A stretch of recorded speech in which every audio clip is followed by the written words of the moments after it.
Hello and good day, everyone. I'm Zaakirah from the Ahmed Kathrada Foundation. Thank you so much for joining us. This is my first time actually doing a Facebook Live video. And I know for someone who was in communications for some time, that's a bit odd. But nonetheless, this is my first time, so if there's a couple of glitches, please just bear with me. So I was asked to speak about how young people can get involved in mobilization, what mobilization efforts are underway around food security, what are some of the campaigns that the Kathrada Foundation and others are involved in. So I thought I may start with an initiative that we're involved in called Gauteng Together. So this is an initiative called Gauteng Together, and basically it's taken from a model that Cape Town pulled together at least 2 weeks before we went into the lockdown period. And it's based on what they are calling community action networks. And just to give a bit of context into it, I think we all understand that the COVID-19 crisis has a severe impact on society as well as the economy. So the social impact on people, I think, is tremendous because while the lockdown has contributed to stopping the spread of the virus, it has also brought society and the economy to a standstill. And more people will be without jobs, and therefore more people will be without food, and people will be going hungry. And I think we've already seen some of that in communities across the country. So the provincial government in Gauteng sees to the needs of about 240,000 people. And when I say see to the needs, it means that they distribute hampers to 240,000 people every month. They are expecting that this need will increase to about 4 million people within the next few months. And you can see the great disparities there, the gap that would have to be filled. So about a week or so ago, the Kathrada Foundation, together with a range of other organizations, individuals led by former President Kgalema Motlanthe, called on ordinary South Africans to assist in ensuring food security. And we were then inundated with calls, basically people asking how they can get involved, particularly how do ordinary people get involved in food security under lockdown conditions. So we looked at the CAN initiative, which was spearheaded by the Cape Town Together movement. And we thought that this is something very interesting that we could bring to Gauteng. And subsequently, it has also been adopted in the Eastern Cape. And the idea behind the CAN initiative, which stands for Community Action Network Initiative, is that it doesn't replace existing work, but complements it by encouraging residents to link up with other structures that are already established. But what it does do, it gives ordinary residents a platform to support and initiate localized work under lockdown conditions. So basically, what is a community action network or a CAN?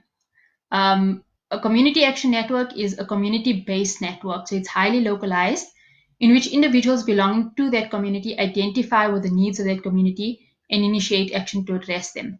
The network can also serve inter-community interests by pairing up with other CANs or community action networks. A CAN can be as small as a neighborhood group or an area-wide committee.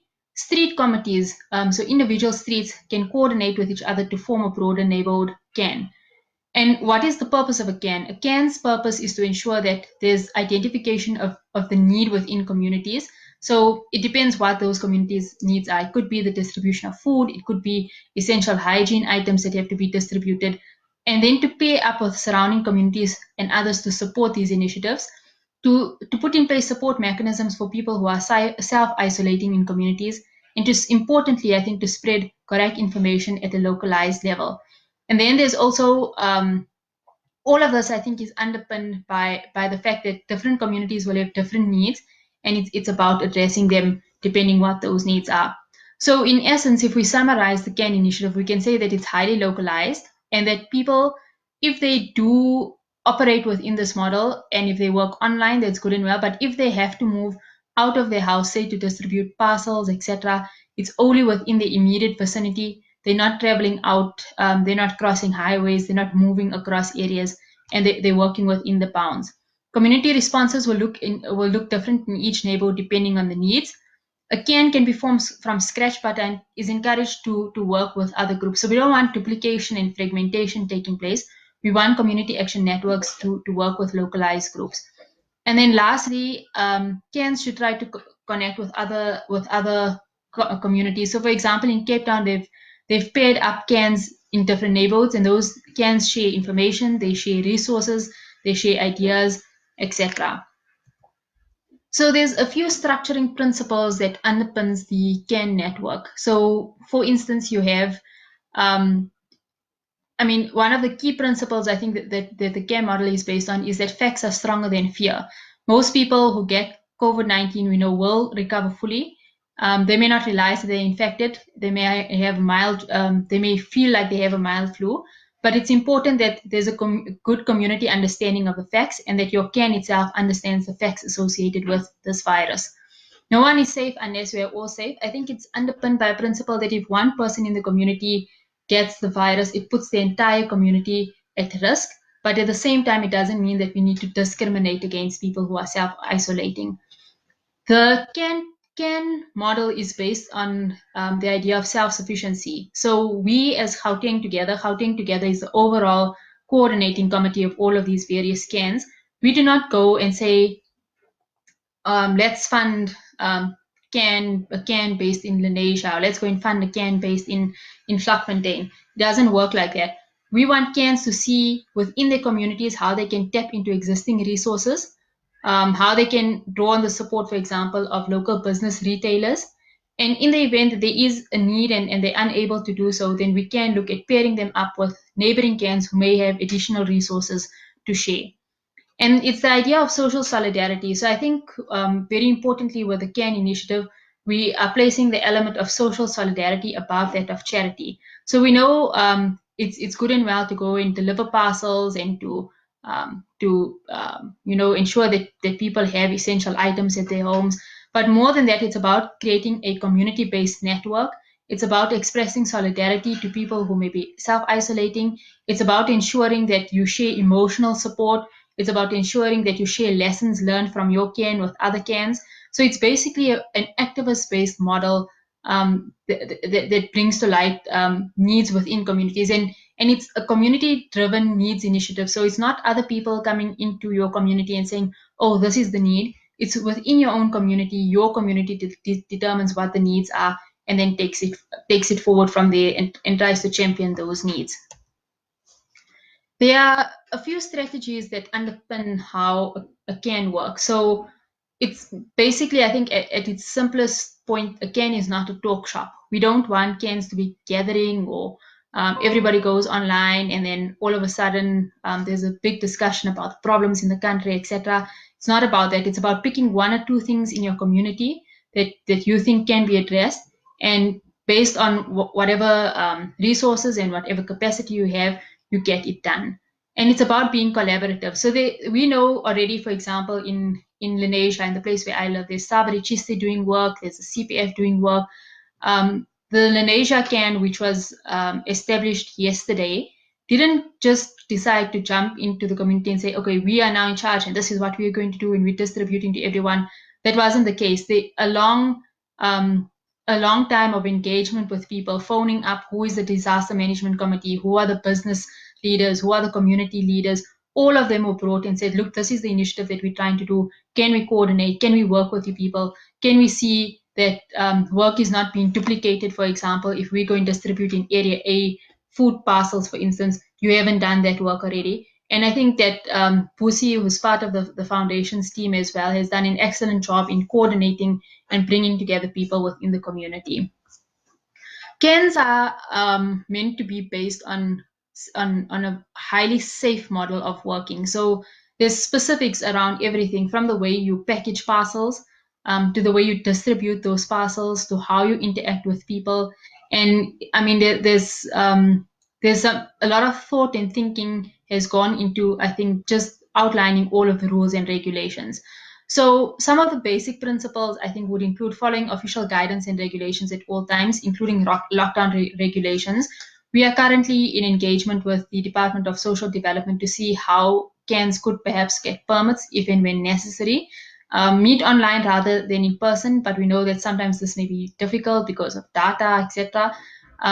So when you do meet in person, I think you have to ensure that this relevant spacing is there between people, making sure that all of your CAN members have access to hand wash stations, hand sanitizers, etc. members should be monitor their health closely. So I think while it's an excellent thing to be brave and to be able to be going out and, for instance, doing things like food distribution, at the same time you should be able to see to your own health. And if you're feeling ill, it doesn't mean that you should feel ashamed about it. You should be able to go and isolate yourself and take care of your health, and in turn take care of the health of others. And I think that's a very important principle in the way in the way cans operate. I see there's some questions coming through on the chat. I will, as soon as I'm done presenting the model for cans, just go through some of those questions that are coming through. So what do CANs do? Because we've spoken about the operational model. It's basically identifying needs within the community. Importantly, I think for Gauteng over the next, and perhaps even the rest of the country, food security is going to be the major issue over the next few months. So it's about ensuring that people within your neighborhood are eating, that they have a meal on their table every day. It's supporting existing structures doing work, supporting packaging, distribution of hampers, identifying people who are self-isolating. So if someone in your community is in quarantine, who gets groceries for that person? How can it be delivered at their doorstep? If someone is isolating, or perhaps even elderly community people are staying indoors and they don't want to necessarily come out. And for instance, there's communal taps in your community. How do you ensure that every day water is taken to them and they don't need to put themselves and others at risk by coming out to the communal taps? It's about extending solidarity and support to other cans, collecting and usage and distribution of funds for food security work, setting up tippy taps. And I think it's a bit unfortunate that I can't seem to share my screen because there's an interesting picture of what a tippy tap is. But it's basically a homemade sanitization point where you have soap and water and you kind of tip the jug over with using your foot without even touching anything. So you're able to wash your hands very easily. I think this network will be important in the coming months in the event that there's a need to create, for example, community-based quarantine centers, for example, centers to look after the homeless, and to work with government in ensuring these services. CANs will become very important mechanisms and structures within the community. And it's about extended activism. So when I say extended activism, there are issues within every community. I think that's in some instances standards, in some instances perhaps faced by communities a bit more than others. So if you look at, for instance, the issue of gender-based violence, women are staying in their homes with their partners. There may be women in abusive relationships that have to remain under lockdown. And what happens to these women? So CANs will then find the relevant information, for example, of nearby shelters or nearby women's support networks, and put these victims in touch with the relevant people. Child abuse. Children are not going to school. What about children who live in abusive homes? What numbers do they call? What support mechanisms are there for them? Just a very interesting story that came out of Cape Town. One of the CANs there, some of the CANs were saying, we shouldn't be delivering cooked food to homes because it places other people at risk when we're cooking food.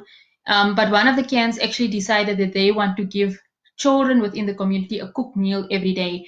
And they were saying that they can't, even when they're delivering packages to some of the homes, the home situation is in such a dire state that the parents are not necessarily cooking for children. So there's no care of children at home, and children are in any case going to go hungry. So what they've done is they cook meals for children every day, and they have what they call a meter away picnic. So every child sits 1 meter apart from the other.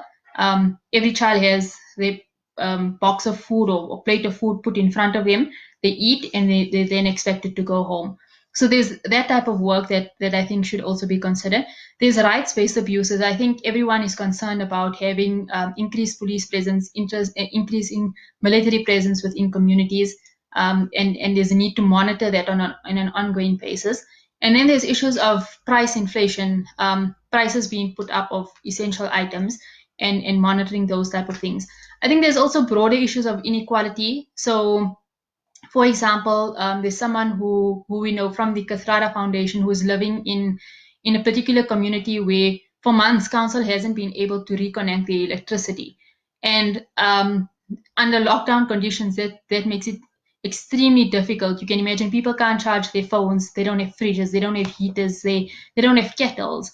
So in these instances, it's about ensuring that sort of scenario is addressed, and ensuring that I think pressure is put on the authorities to ensure things like water tankers, electricity, communal taps, all of those are functional.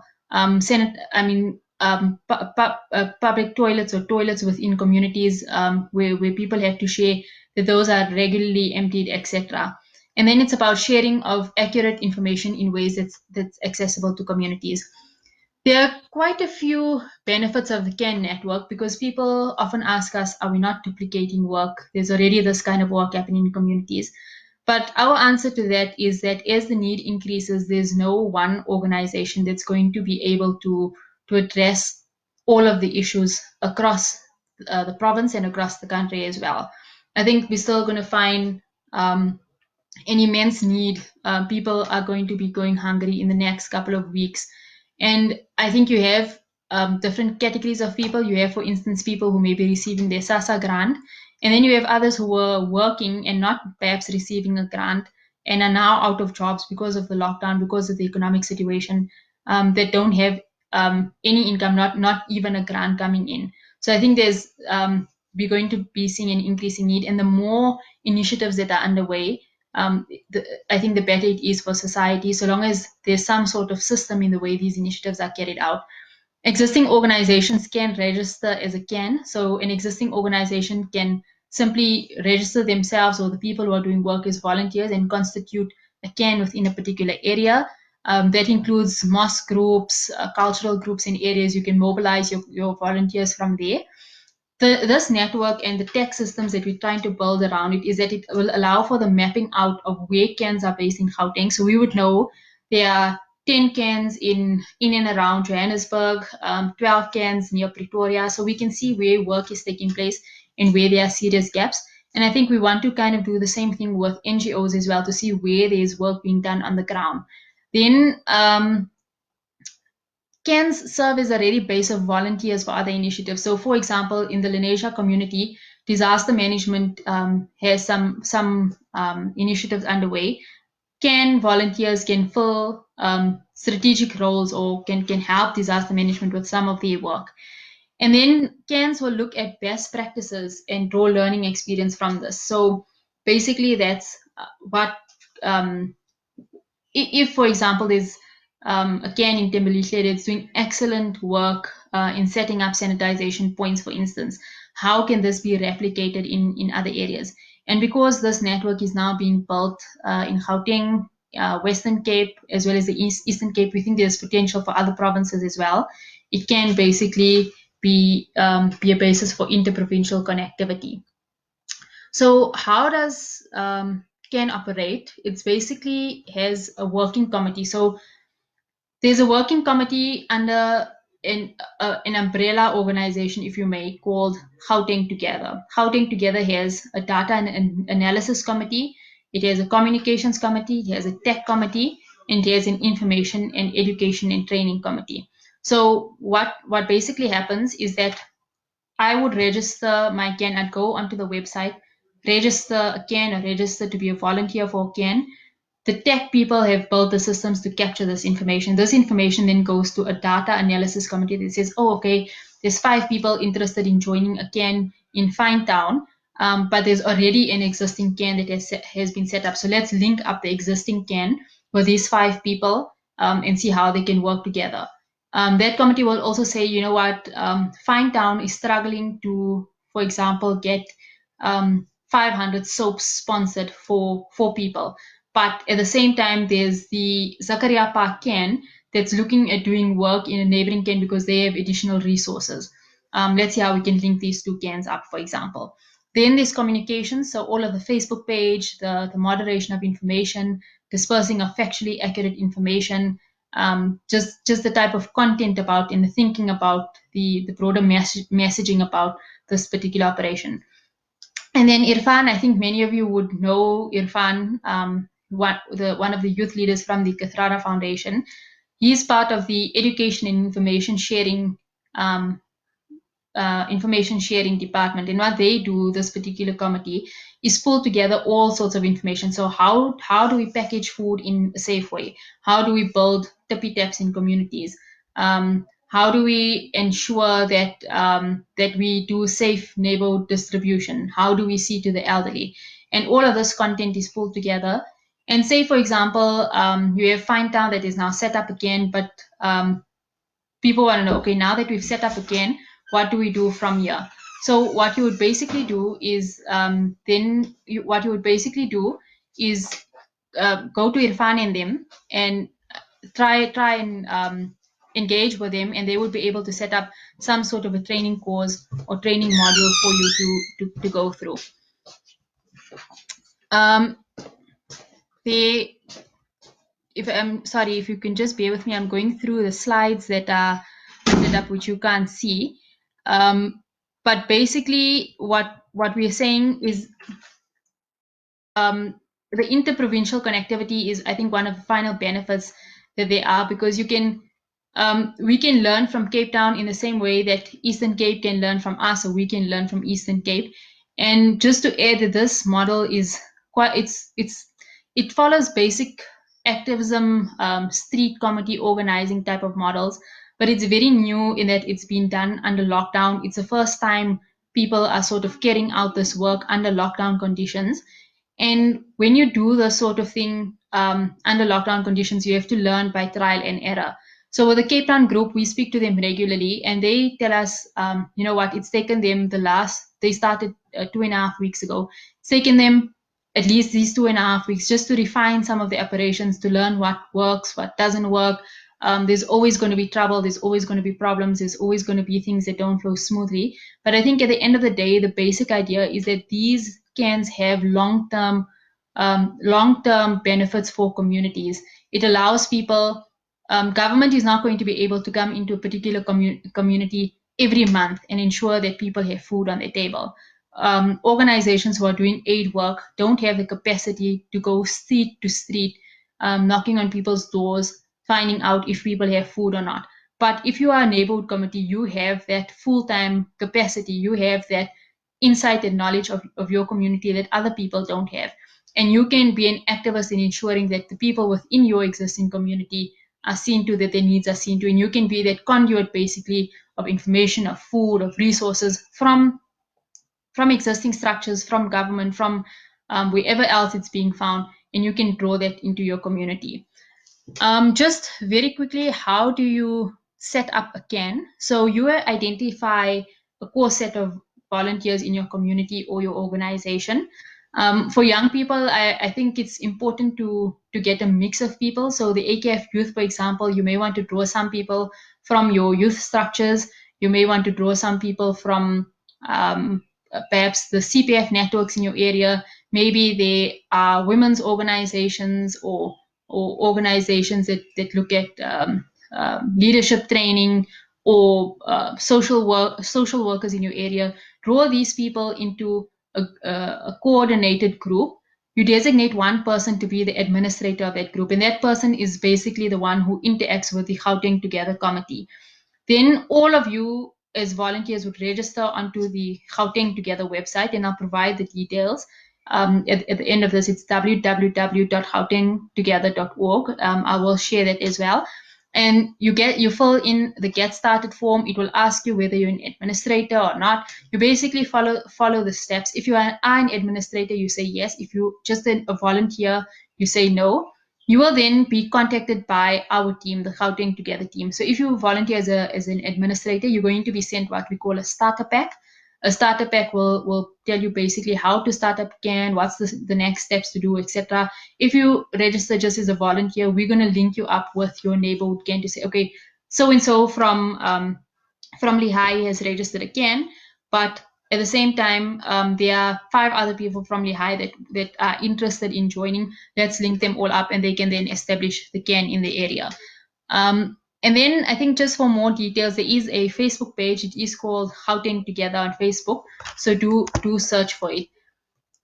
This initiative, because I think it's important to understand who backs up initiatives, who's involved in it, so you understand the operational, the administrative capacity that's being brought into it. I'm not going to go through all of the organizations because there's 40 of them so far that have endorsed this. But for now, it's the Kathrada Foundation. It's the Angel Network that has helped us tremendously in this, and an organization called Connect. And then there's others. There's the SA Muslim COVID Response Unit. There's the Anglican Church. There's the Methodist Church. There's the Beit Emmanuel Progressive Synagogue. There's refugee organizations. There's organizations that are involved in history work. There's the Tamil Federation, Via Christi Church, Zimbabwe Community in South Africa, the Hindu Mahasabha, and Jamiatul Ulama, and a range of others. There's an entire grouping of business organizations like PLSA, CBE, etc., that are also keen on supporting this initiative. So that, in a nutshell, is basically the CAN initiative.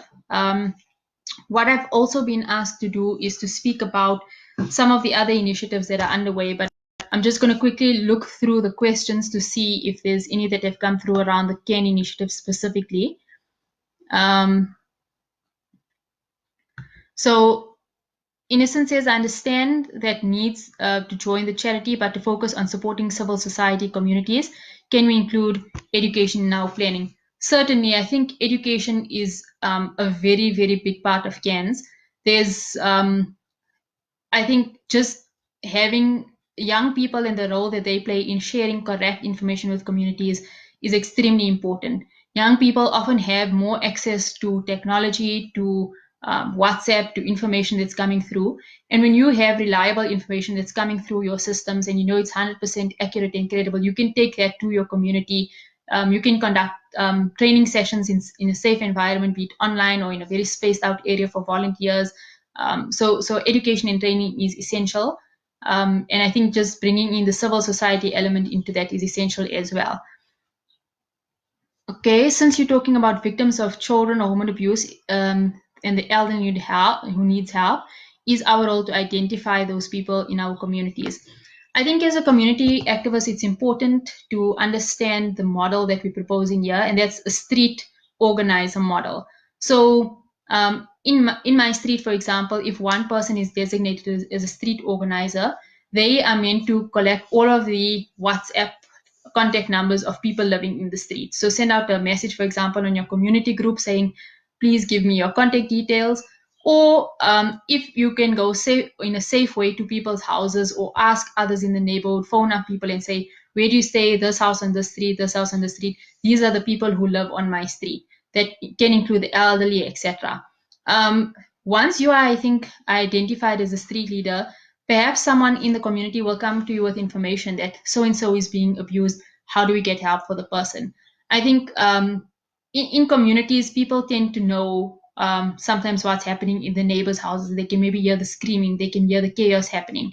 So in that instance, it may be worthwhile just to reach out to someone. But I think this differs in approach. You may want to do something as simple as just post a list of numbers of shelters or women's support institutes on a community group, or put a stack of leaflets with all of this information at a local spaza shop, and just so that or put up a poster there, so if women walking by coming to buy bread seed, they can then get in touch with the relevant people. There are available platforms for education. I believe that there are a number of groups doing work around education. Chisimani, for one, is pulling together an activist education course, and I think that others have produced lots of information both here in South Africa and elsewhere. So I think that's an ongoing thing. How do I report the domestic violence if I know about it? Look, I think it has to depend on which area you live in. I know in my community, for example, there's the NISA Women's Institute, and if there is domestic violence, I would then report it to NISA, or I would report it to my local CPF commander or local patrol commander, who can then champion it. That's in my community.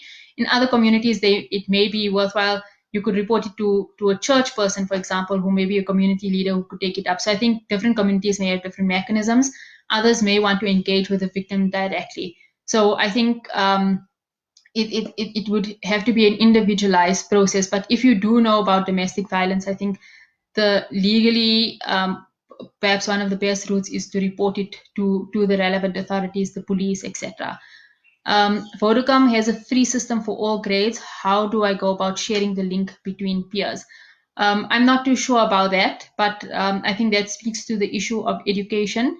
Um, in many communities, there are children who may be milling around on the streets when they're not supposed to be interacting with others. There may be children whose parents are gone to work, who are at home the whole day doing absolutely nothing. So importantly for CANs, I think in communities where there is this need, is to share the relevant information. For example, TV school that's taking place, or ensuring that their children are kept occupied, maybe homework manuals that are developed and given out. So I think you have to be innovative basically and look at those things. So Irfan asked me to speak about a few things. One of the other things includes what other initiatives are taking place. So I mentioned the Chisimani initiative. In Gauteng, there's also a group of civil society organizations called the COVID-19 Civil Society basically coordinating group. And they've broken themselves up into particular work streams. So there's a group that deals, for example, with funding, a group that deals with monitoring rights abuses that are taking place. There's a group that deals with food security, etc. And they've done quite a lot of work. I know from the foundation side, we are part of the group dealing with food security. And they've placed immense focus on informal traders, ensuring that informal traders have the correct permits, that people aren't stopped from selling their produce, especially fresh produce suppliers. And these are small scale fresh produce suppliers. And then you have farmers, for instance, small scale farmers who are producing food, but all of a sudden there's no market to buy food because people are under lockdown. People aren't traveling out to necessarily go and buy from them. They're going to the big retailers. So this group has placed specific focus on this, which I think is quite commendable. There's lots of volunteer streams that have opened up. So I know later today we're going to be engaging with Dr. Atya Mosam about a Telegram work stream that she has set up just to register volunteers. I know people are volunteering in different organizations as well. There's one group called the SA COVID Comms group, and there it's basically communications volunteers. So journalists, PR specialists, others who have joined to help government with some of the PR work, with producing pamphlets, content material that needs to come out. There's organizations like Sabri Chisti, the South African Council of Churches. Sabri Chisti and others I know are doing the Milli Meal bag campaign, so distributing Milli Meal to people in need. Then there's the SA Muslim Women's Forum, very interesting work they're doing there. Yesterday I was engaging with one of these women's group ladies, and they were telling me that they're based in small communities in different parts of Gauteng. And this particular person that was speaking was based in Springs, and she was telling me the type of food security work that they are trying to conduct within their own community. The South African Council of Churches has developed a model very similar to CAN's. Yesterday we were in engagement with one of the reverends who said that they have a model called Lean, which is also community-based. But I think from the church's side, they're also trying to explore how to ensure as little interaction between people as possible. So, for example, they want to introduce a voucher system where people who are in need of food can get a voucher and go and purchase particular items with using that voucher. Others are exploring, I know at least nationally, others are looking at an increase in the social grant. Others are considering something like using Flash. I'm not too sure what the tech mechanisms are of that, or using some sort of a USSD card system, which I believe has been like something like an e-wallet, where you can go into any shop and basically purchase money that's on your phone. So those are some of the interesting ideas that's coming through, and I think that perhaps that's some of the long-term solutions over the next few months that we will be seeing.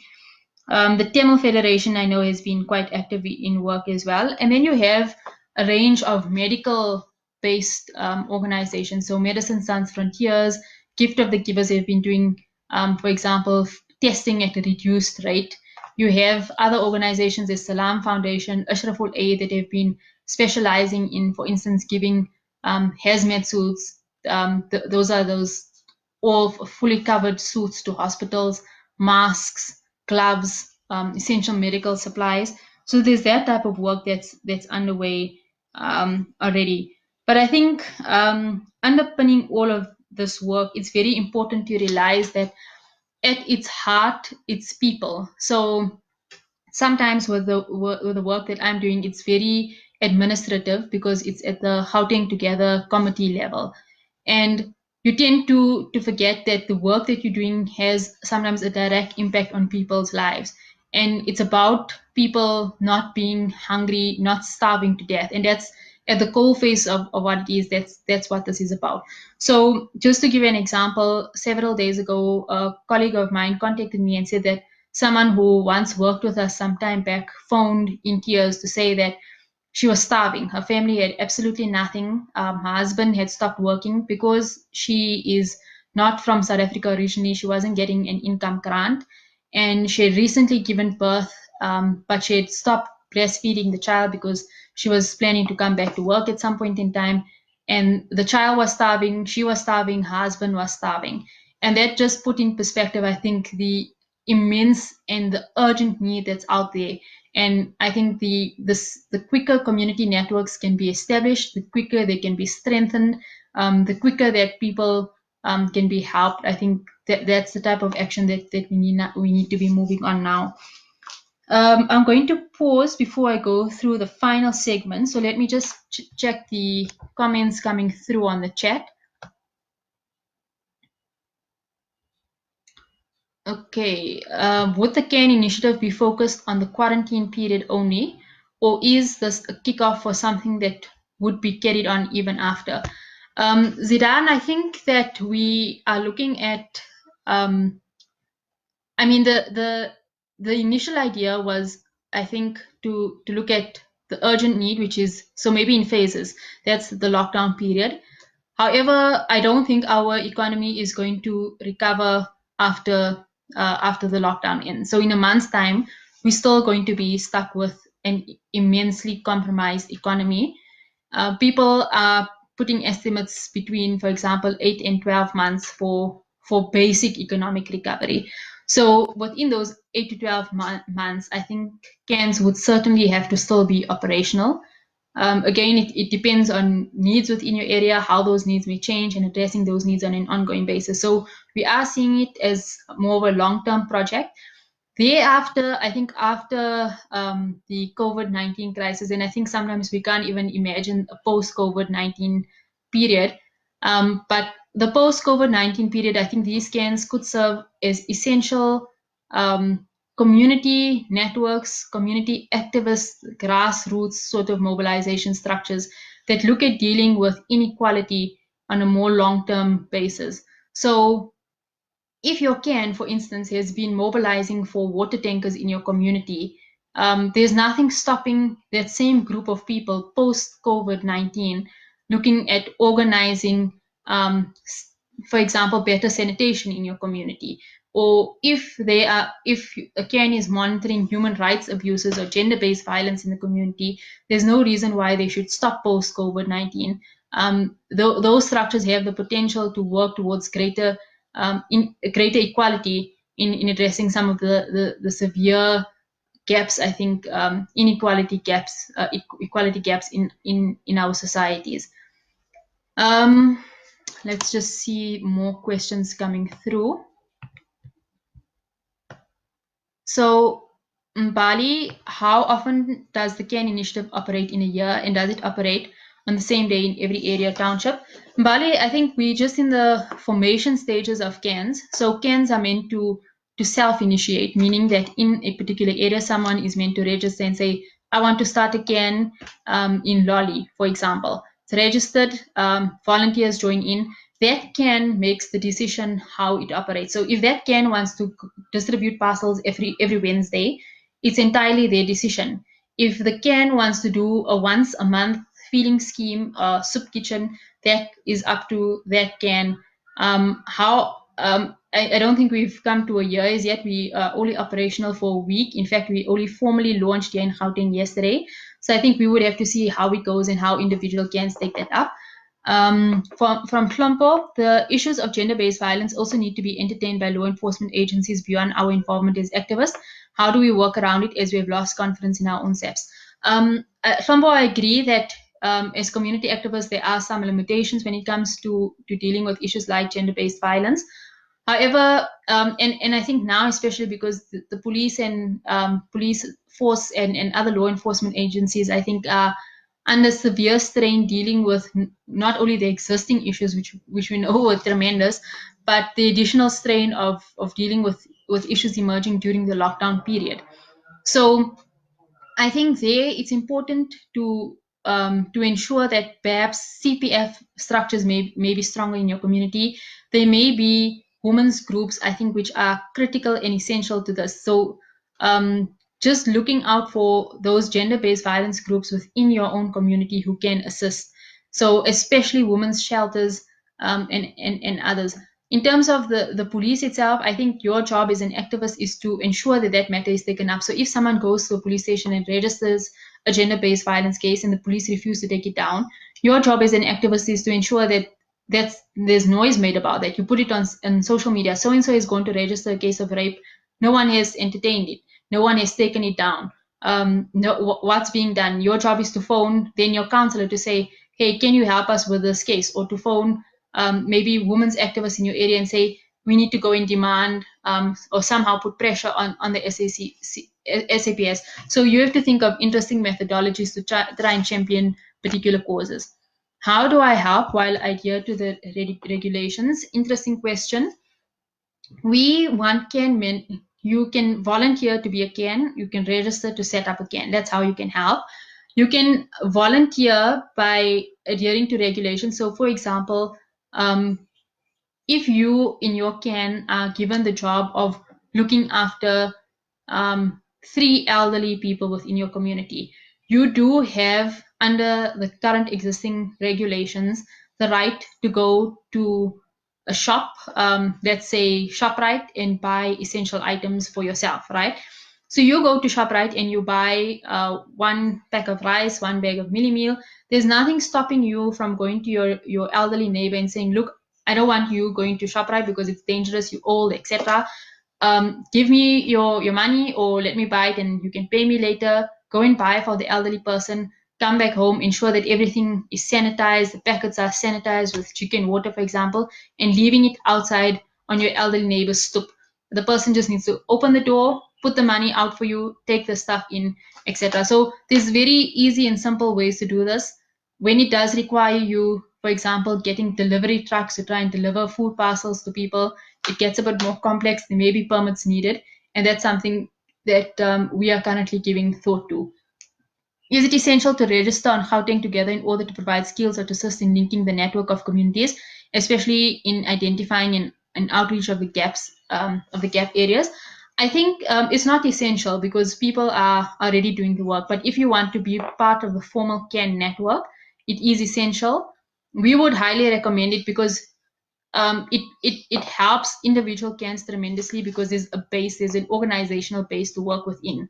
So if you are working in a particular area and you feel that you just can't deliver to the needs of people because it's just too much and you don't have enough resources, we would be able to look at who are the neighboring CANs that may be able to assist your CAN. So there's those benefits.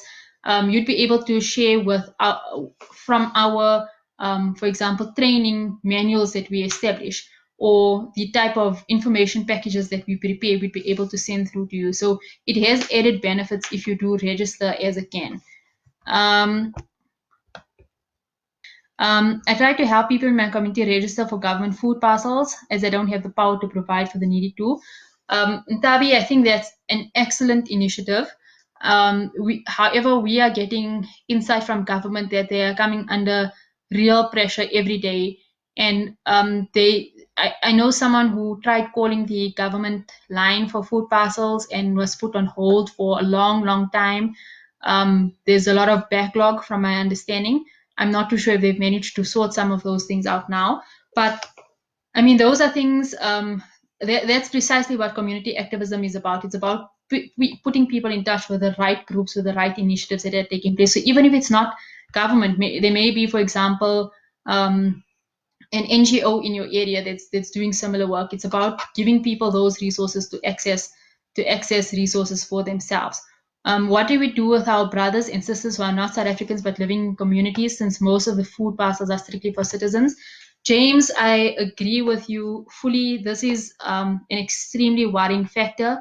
I know of instances where people are going to collect food parcels and have been asked to produce IDs, and if you don't have an ID, you don't get food. I think that's of serious concern, and this is where we see these scan initiatives helping, because scans would be able to identify is your neighbors, your neighbors who are not getting a grant, or who may not be of South African origin, who don't necessarily have an ID, and you could maybe see if their situation, they're in real distress and need. You are then, as a CAN, aware of that situation, and you then try and mobilize resources for perhaps that specific group of people, or include those people in your mobilization efforts for food. Um, okay, I'm going to go to the next and I think final segment, which is the role of young people in all of this. So I think the COVID-19 crisis puts young people squarely in the face of activism.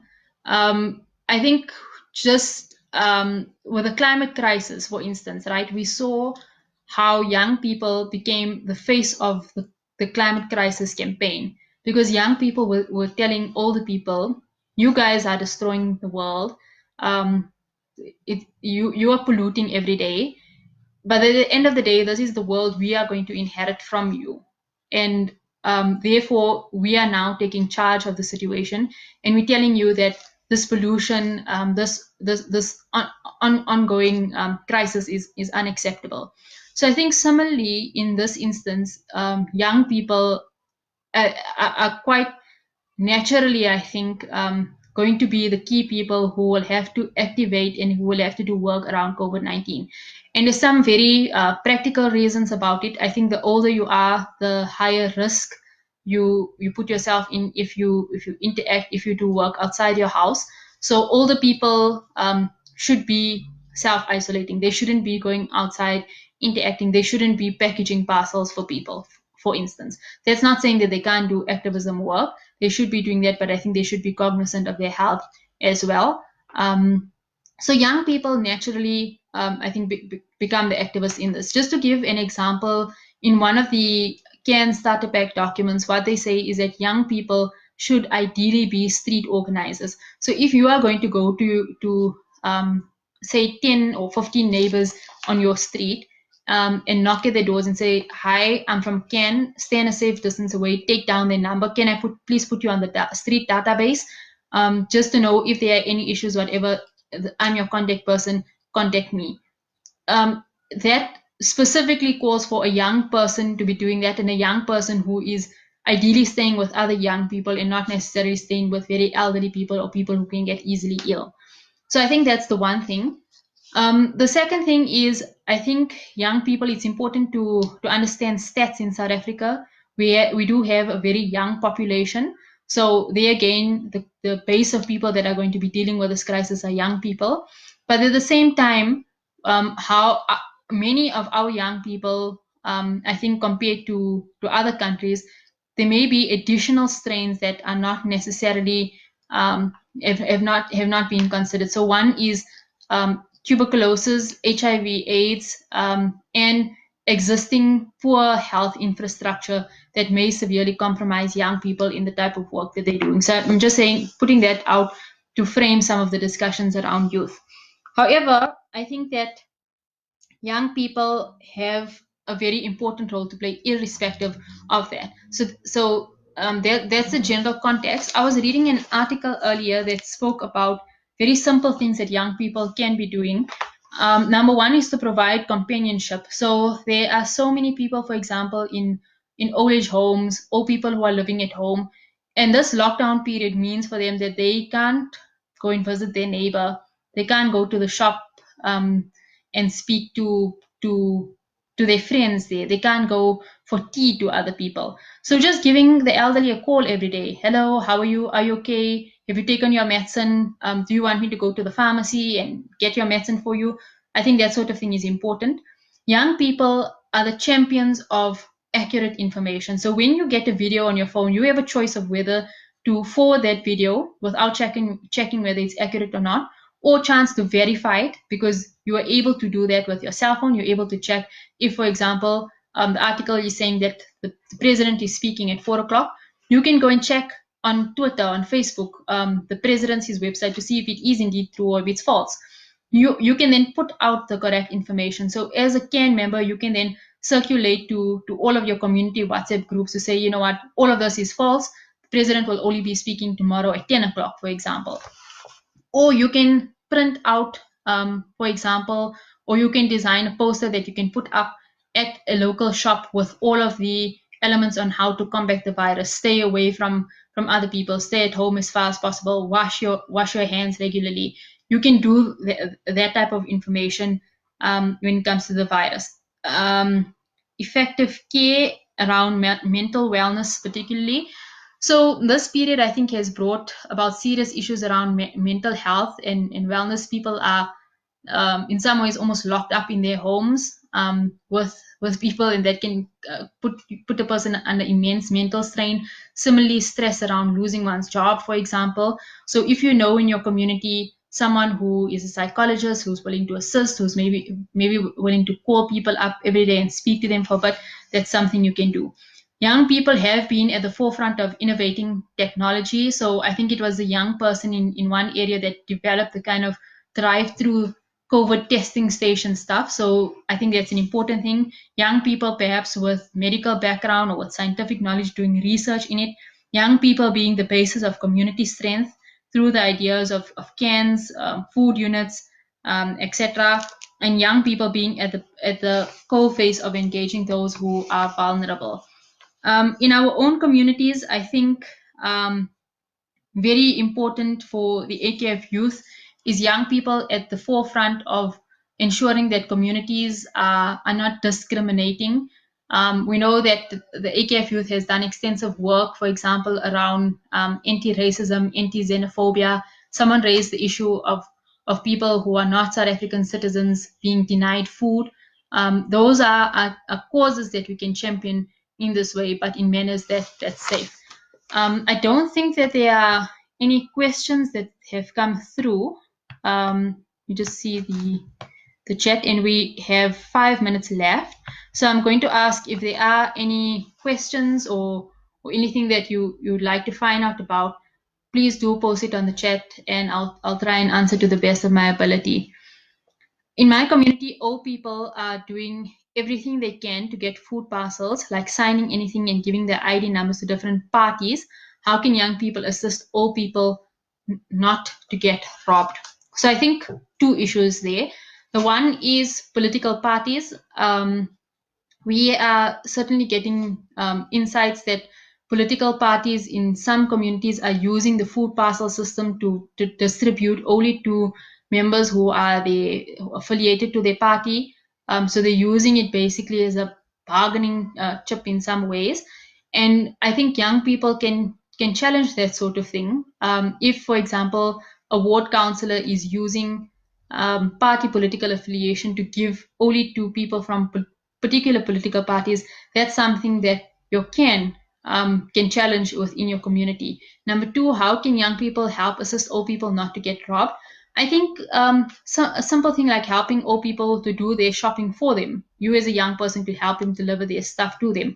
Or when they are coming back from the shops, maybe you can set up a system that a young person, although they can't walk right next to them, maybe 2 or 3 meters away from them, a young person can maybe accompany them home, for instance. So you have to think innovatively. If you establish a CAN, you have to speak to your fellow volunteers, your fellow CAN members, and develop systems for that.